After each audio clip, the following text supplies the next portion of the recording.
You know that feeling, right? You try to share something important with your partner, maybe a friend. It's something that's weighing on you. Exactly, a hard day, or just this feeling you can't quite pin down. And you open up, you put yourself out there a bit. Expecting some understanding, a connection. Right. A nod, yeah, I get that. But instead, what do you get? Maybe just a blank stare. Or worse, they jump in with a solution you didn't even ask for. Oh, yes. Or they get defensive, and suddenly you feel completely unheard. Like, am I talking to a wall here? That confusion, that little sting of hurt. Yeah. It's real. And you're definitely not alone if you felt that. It feels so isolating, but it's actually incredibly common. It really points to that basic human need we all have to be seen, to be understood. Exactly. And when that need isn't met, it's like the signal just drops. Your emotional Wi-Fi goes out. Ah, emotional Wi-Fi. I like that. It's perfect for what we're diving into today. Empathy in relationships. Truly understand your partner-friend's perspective. We've looked at some really fascinating insights from health, psychology, emotional well-being to sort of unpack what empathy truly means. Yeah, why it's so fundamental, really the cornerstone of any meaningful connection.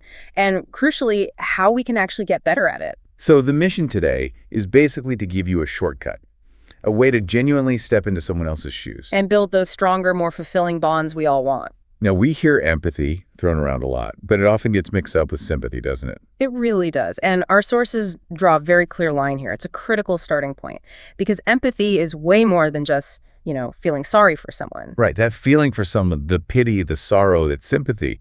And it kind of keeps you at arm's length. Exactly. There's a distance there. Sympathy is feeling for them, but empathy, that's different. Empathy is feeling with them. It's about actively trying to understand and even share their emotional state. It's like you're not just watching their movie, you're stepping into it with them. So it's more than just intellectually getting it. It's an emotional resonance. It makes me think of that Alfred Adler quote. Oh, the one about seeing with their eyes. Yes. Seeing with the eyes of another, listening with the ears of another, and feeling with the heart of another. Powerful stuff. Yeah, it really is. And when someone actually manages that, even a little bit, the shift in a relationship can be huge. How so? What does that feel like for the person on the receiving end? It sends such a powerful message. It's like, wow, Yeah. okay, they actually get it. They understand me. That feeling of being truly seen and heard. That's the emotional glue right there. That's what drives real connection. And it's not just about connection, it's about healing too. I remember reading Cheryl Richardson saying, people start to heal the moment they feel heard. It's profound, isn't it? Such a simple act, feeling heard, but the impact is massive. Yeah. Restorative.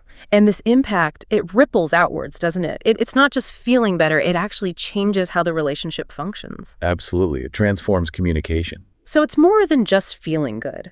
When you actually practice empathy, when you step into that space, your communication improves. Definitely. It's like you said, you're not just speaking the same language anymore.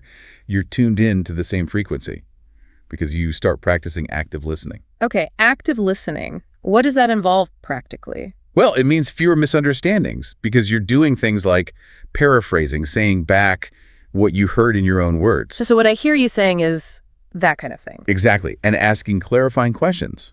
Can you tell me more about that? It builds this safe, supportive space. A space where people feel okay opening up, sharing the deeper stuff. Precisely. And that safety, that's the absolute bedrock of trust. It's how you turn acquaintances into real friends or make a good partnership even stronger. And I imagine that deeper trust leads to deeper intimacy as well. It does. Our sources really emphasize how this enhances emotional connection.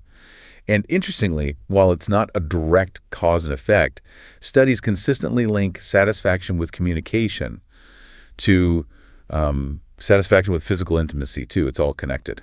That makes sense. And what about disagreements? Does empathy help there? Oh, hugely. It's a powerful de-escalator. Yeah. Instead of being locked in battle, you can actually understand where the other person is coming from. Even if you don't agree with it. Especially then. Understanding their perspective helps you work together towards solutions instead of just, making things worse. It diffuses the tension. So better communication, more trust, deeper intimacy, less destructive conflict. What else? Well, practicing empathy actually boosts your own emotional intelligence, big time. How so? It helps you cultivate things like acceptance, open-mindedness, patience. Even forgiveness becomes easier. You just become more attuned to the people around you. So it makes you a better friend, partner, family member, Hmm? maybe even colleague. Definitely. It's like developing a sixth sense for connection, for understanding what's really going on with people. Okay, so the benefits are clear. Empathy is incredibly powerful. But what happens when it's missing? When that connection just isn't there? That's when things get really difficult. And it's important to remember, as you said earlier, people exist on an empathy spectrum. Everyone struggles sometimes. Right, maybe you're stressed, distracted. Yeah. It happens. But a consistent pattern of lacking empathy, that's different. That corrodes relationships from the inside out. And it's not always malice. Sometimes it's a difficulty. A difficulty truly understanding or caring about someone else's feelings. Exactly. Or responding appropriately. And our sources highlight some common red flags and, importantly, how incredibly painful these feel to experience. Okay, like what? What should people look out for? Well, first there's dismissiveness. You share something and it's just brushed aside. It makes you feel small, invalidated, like your feelings don't count. Or poor listening. That feeling of being invisible, like talking to that wall we mentioned. Yeah, constant interruptions, or they just seem to ignore what you're saying altogether. It's incredibly frustrating. Then there's the lack of remorse. When they hurt you, but they just don't seem to get it, or maybe don't care. Right. And without acknowledging the hurt, how can you truly resolve anything? Trust just erodes. Then judgmental reactions. Being told you're too sensitive or making you doubt your own feelings. That's a big one. It makes you feel blamed for having emotions. And one that feels particularly sad is the difficulty celebrating others. Like even in happy moments, there's this disconnect, this lack of shared joy. It feels hollow, doesn't it? When these things happen repeatedly, the impact is profound, both on the relationship and on the person experiencing it. How does it typically play out? Communication just shuts down. You start withdrawing, sharing less, because what's the point? Vulnerability feels way too risky. Trust disappears. Exactly. Emotional distance grows, intimacy fades. Conflict either escalates constantly or just goes completely unresolved, festering under the surface. And for the person on the receiving end, what's the personal toll? It can be immense. Feeling drained, confused, questioning your own self-worth. Deep loneliness, even if you're in a relationship. It can even contribute to anxiety or depression over time. You really deserve to feel heard and supported. It's so important to understand that impact. And, you know, while it doesn't excuse the behavior, our sources do mention why this lack of empathy might happen sometimes. That's a crucial piece, the context. It can stem from all sorts of things, maybe childhood experiences where showing emotion wasn't safe or encouraged. Or cultural norms that value stoicism over vulnerability. Yes, and again, we're not diagnosing here, but certain mental health conditions, like some personality disorders, can significantly impact the capacity for empathy. That's complex territory needing professional insight. Trauma or even severe burnout can also kind of numb someone emotionally for a while. It can, but the key point always is that understanding the why doesn't make the hurtful actions okay and real change. That has to come from the individual themselves. You can't force it. Right. So let's shift focus. If we want to build more empathy in ourselves or maybe gently encourage it in our relationships, what gets in the way? What are the common barriers? Well, the obvious ones are simple distractions. Background noise, phones buzzing, even just being physically uncomfortable. Creating a calm space is step one. Makes sense. What else? A huge one is defensiveness. If you immediately feel attacked or criticized when someone shares a feeling, it's almost impossible to truly listen. Your walls go right up. So you need to try and stay calm, even if it's difficult feedback. Avoid that knee-jerk blame reaction. Exactly. And then there's simple misunderstandings, often because of unspoken assumptions or expectations. So checking in regularly, making sure you're actually on the same page is important. Crucial. Is this what you mean? Am I understanding this correctly? Okay, so knowing the barriers, how do we actively get better? What are the practical steps to becoming a better listener, a more empathic person? It really boils down to two core things, I think. Deep listening and responsive communication. Deep listening, like really tuning in. Totally. Giving your full, undivided attention. Put the phone away, make eye contact, listen not just to the words, but the tone, the body language, what's not being said. And trying to quiet your own internal chatter, your judgments, or your urge to jump in. Yes. Question your biases. Notice when you're judging and consciously try to see other perspectives. Avoid interrupting. Let them finish. Okay, so that's the listening part. What about responsive communication? That's about showing you've heard and understood. So Paraphrasing, like we mentioned, it sounds like you're feeling frustrated because, Confirming you got the message. right, and asking those clarifying questions when you're unsure. Help me understand more about why that upset you. And reflecting back the emotions you're picking up on. Yes, acknowledging their feelings. I can see this is really hard for you, or it sounds like you felt really hurt when that happened. Validation is key. And doing it without getting defensive yourself? Crucial. Stay calm, stay open, even if you disagree with their perspective. Try to understand their reality. What about using I statements? Does that fit in here? Absolutely. Expressing your feelings without blaming is vital. I feel worried when a bow is very different from you make me worry. Takes the accusation out of it. Exactly. And don't forget nonverbal cues, your own posture, facial expression, show you're engaged. And finally, be brave enough to ask for feedback. Did you feel heard just now? Wow, okay. That's a lot of practical stuff. Are there specific exercises people can try? Yeah, our sources suggest a few good ones to build these muscles. One is the mirroring exercise. Simple. Oh, One person shares something, the other repeats it back word for word before responding. Just ensures basic listening accuracy. forces you to really hear it. Right. Another is the no interruption rule. Set a timer, maybe 5 minutes. One person talks, the other only listens. No interruptions at all. Then switch.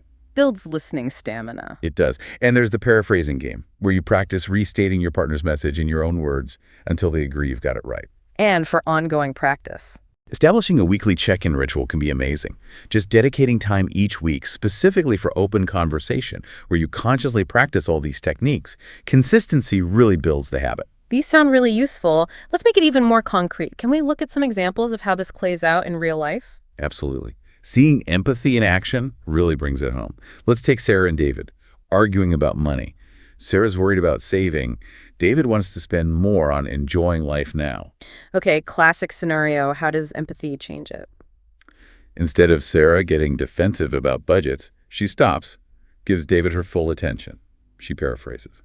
Okay, so it sounds like you feel we work really hard and you want us to be able to enjoy the rewards now, even if it means spending a bit more. She's trying to get his world. Exactly. Then she asks clarifying questions. Can you tell me more about what enjoying life looks like for you right now? And she reflects the emotion. It sounds like maybe you feel a bit restricted or like you deserve to have more fun. And what happens? The tension just melts away. David feels heard, understood. Suddenly, they can have a productive conversation about finding a balance instead of just attacking each other's positions. That's powerful. What about a smaller example, like, say, forgotten groceries? Right, Jenna and Alex. Alex forgot the milk. Instead of just saying sorry and moving on or getting defensive, he practices active listening. Ow! He acknowledges her feeling. Okay, I can see you're really upset that I forgot the milk, and I am sorry about that. Can you tell me a bit more about why it's bothering you so much right now? Maybe it wasn't just the milk. Maybe it felt like a pattern of not being considered. So he validates her feeling first, then seeks to understand the deeper issue. Exactly. It opens the door for real communication, not just surface-level annoyance. One more. Maybe something tougher. Okay, Mark and Dana. Mark lost his job and is feeling really insecure. Dana could try to just cheer him up. Don't worry, you'll find something. But instead... She uses active listening. Yeah. She might say, honey, I can hear how uncertain you're feeling about the future right now. And it sounds like you're really worried about how we'll manage financially. Is that right? Acknowledging the fear, the uncertainty. Yes. It lets Mark know she gets it. She's with him in it. It builds that emotional connection so they can actually face the problem together as a team instead of him feeling alone in his anxiety. These examples really show how much conflict stems from that negative dance you mentioned. Unmet needs, fears. Absolutely. It's often a cycle. One person protests the lack of connection, maybe through criticism or accusation, like, do you even love me? Hoping to get a response. But the tone might feel attacking. Right. So the other person feels criticized, like they can never get it right. So what do? They get defensive, or maybe they just shut down, withdraw. Which makes the first person feel even more abandoned or unseen. Exactly. So they might escalate their protest. You're emotionally unavailable. You never talk. Which leads to more withdrawal. And round they go, getting more and more disconnected. It's a painful pattern. It really is. And for those kinds of stuck, repetitive arguments, our sources mention a really interesting tool called the demon dialogue exercise. The demon dialogue. Sounds intense. It's about naming the cycle, seeing the pattern you both fall into. Instead of just having the same fight again, you map it out. How does that work? You use a structure, something like when you name the specific trigger, like withdraw during conflict, I feel unsafe, disconnected, unseen, and then I tend to react by criticizing, nagging, shutting down. I do this hoping that you'll reconnect, you'll show you care. When that doesn't work, I often decide that you don't love me, I'm alone in this. I realize the more I criticize, the more you seem to withdraw, and then we're just more cut off. When this demon dialogue starts, maybe we could help each other by agreeing on a specific new action, like taking a break or offering reassurance. Wow. So you both articulate your part in the dance, the underlying fears, and then agree on a different way to respond. Exactly. It takes the blame out and makes it about tackling the pattern together. It's incredibly powerful for breaking those cycles. And sometimes it's not just a pattern, but a specific deep wound. That's right. Sometimes there's what's called an attachment injury, a specific moment of betrayal or abandonment, maybe during a crisis, that shattered trust and made the relationship feel fundamentally unsafe. Like a real trauma within the relationship. Yes. And healing that requires more than just moving on.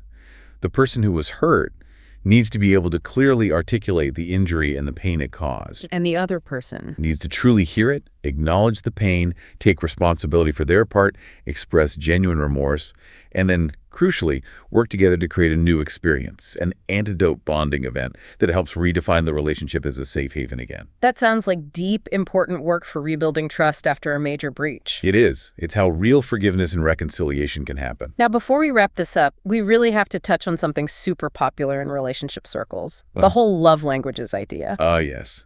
The 5 love languages. Acts of service, physical touch, quality time, gifts, words of affirmation. Hugely popular framework. People really connect with it, right? Yes. Identifying their primary language and their partners. They do. And the core idea behind it, that it's important to understand your partner's needs and wants and express care in ways that resonate with them, that idea is absolutely solid and backed by research. Knowing what makes your partner feel loved does predict relationship satisfaction. But there's a but coming. The nuance is in the specific framework itself. The idea that there are only these 5 distinct languages, or that matching your primary languages is the key secret. The scientific evidence for that specific model is actually pretty limited and mixed. So the research isn't totally clear that the 5 categories are the whole story, or that matching is the magic bullet. Exactly. Some studies find it helps. Others find no real added benefit beyond just generally being attentive and responsive to your partner's needs. The real takeaway isn't necessarily about sticking rigidly to the 5 languages. What is it then? It's about the underlying principle. Tune in to what your unique partner actually values and wants. Respond in ways that make them feel seen, understood, validated, and cared for. Pay attention to their signals. Which really just brings us straight back to Empathy. Exactly. Listening deeply and responding thoughtfully. Okay, so let's try and pull this all together. We've covered a lot in this deep dive. We really have. I think the main thing is realizing empathy isn't just some fuzzy, nice-to-have skill. It's absolutely fundamental. It's the bedrock of deep connection. It fuels better communication, builds that essential trust, deepens intimacy. And we've seen the flip side, too, how a lack of it can cause real pain and damage relationships. But the good news is, it's something we can cultivate. Through that deep listening, responsive communication, making a conscious effort. Exactly. Practicing those techniques, maybe even trying some of those exercises. It takes work, consistency. So the key lesson here really seems to be about the willingness to try, to truly listen, to attempt to feel with someone, not just for them, to put in the effort to bridge that emotional gap. It's about prioritizing connection over, say, being right or finding a quick fix. It's recognizing that incredible healing power of simply feeling heard. So as we finish up, maybe a question for you listening. What's one small step you could take this week? Just one thing to try and deepen your understanding of someone important in your life. Will you focus on really listening without interrupting? Maybe ask a clarifying question when you normally wouldn't. Or perhaps even think about mapping out one of those demon dialogues if a particular conflict keeps repeating. Remember that quote we mentioned? Rarely a response makes something better. What makes something better is connection. So the final thought is, how will you choose to prioritize connection this week?